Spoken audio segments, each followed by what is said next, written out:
Isang guro ang nagwagi sa ginanap na binibining Silka NCR 2023 sa isang mall sa Quezon City.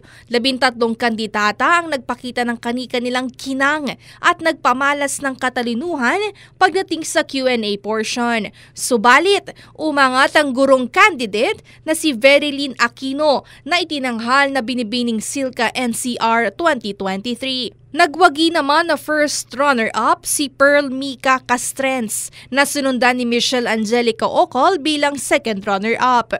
Samantala, isa sa mga prestihiyosong judges o hurado na sumala sa mga kandidata ay si Miss Philippines Tourism 2023 Herlin Budol. Ayon naman kay Eunice Apple de Belen, Senior Brand Manager ng Silka, ang ilan sa quality o characteristics na kanilang hinahanap bilang binibining Silka 2023 ay ang natatanging kinang.